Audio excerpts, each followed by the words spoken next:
โอ้สองสาวนี่มื้อนี้พากันเตรียมเฮ็ดหยังน้อบัดนี้น้อ เฮ็ดเมนู นูนั่นล่ะเมนูหยังน้อ โอ้ยบ่บอกท่าเบิ่งเบิ่งสาวแสงเอาตะไคร้มาบ่แม่แต่มันขี้ร้ายแท้ว่ะ เอ้ามึงบ่เคยยินว่าเขาว่ากำขี้ดีกว่ากำตด มึงสิกลับหาแม่งขี้เดียน กำขี้แม่นกำตดดีกว่ากำขี้ มันจนออกฮักแล้วพี่น้องเอ้ยเหลือแต่จะเอาไปปลูกเลยตอนนี้เฮ็ดเมนูมื้อนี้นะ2เมนูพุ่นน่ะถ้าผู้ใดอยากรู้ว่าเฮ็ดเมนูหยังก็ไปเบิ่งที่ช่องหมักม่วนเด้อ โอ้ มื้อนี้ก็ แต่ละมื้อว่ามีอย่างแล้วเนาะ แม่น มีแต่คลิปกินนี่ละ กินแล้วก็นอน นอนแล้วก็กิน ผู้ใดมีเมนูแบบแซ่บๆแบบคอมเมนต์มาบอกเนี่ย นั่น คิ แห ด ละ บ่ออกบางมื้อก็ได้จักสิกินหยัง บ่ฮู้เว้ยเนาะ เมนูแซ่บๆแนะนำมาบอกสาวน้อยสาวเสียงนี่เด้อพี่น้องอัน นั่นแหละ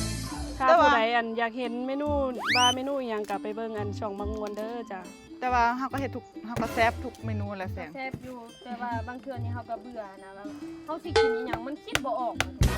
แม่นคืออาหารแรงเนาะกูคิดแล้วคิดอีกจักสิกินหยังอันหยังก็ได้อีหยังก็ได้ อีหยังก็ได้แล้วอีหยังล่ะ แม่น พาเด้อก็กินเบียร์แล้วก็จบ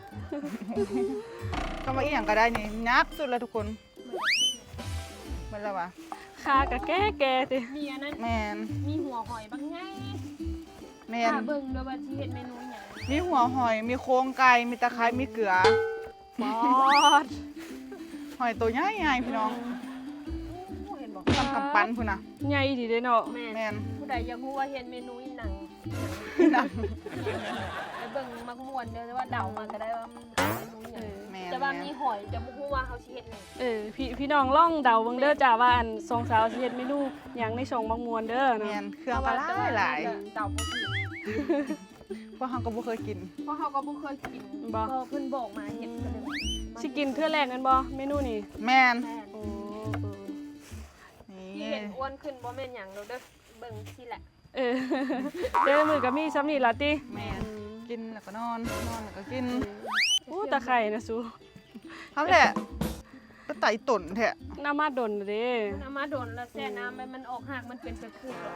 แม่นเอาไปปลูกไป ไปปลูกคือสิคืนว่าช่วงนี้ฝนตกเด้ เอาไปปลูกแล้วไปเอาไม้ไป เสียไปปลูกแล้วเฮ้ยเสียไปปลูกแล้วเสียไปฟักตะไคร่ ปักตะไคร้ก็บ่มี น้ำท่วม ผลละ น้ำท่วม น้ำสิบ่ท่วมพุ่นวะ รุ่นนี้บ่มีผลละปักตะขอกตะไคร้ก็ได้ มันเสื่อม มันหมดอายุแล้ว มันหมดอายุแล้ว มัน ติ เสียคุณแล้ว มันเฒ่าแล้วเขาบ่ฮับ แทนเพิ่นว่าบ่เอาอีนี่เอาอีไม่ อีนี่บ่ดีติ แม่น อีนี่บ่ได้ติ เอาเด็กน้อยขึ้นใหม่พุ่น หยุดแสงบ่ได้ติน้ำสิท่วม ทุกคนนะเดี๋ยวขอตัวเกี่ยมของก่อนจ้า เอาพี่น้อง แซ่บๆ ถ้า น้ำกัน อยากรู้อยากเห็นว่าเป็นเมนูใดไปเบิ่งมักมวนเด้อจ้า แม่น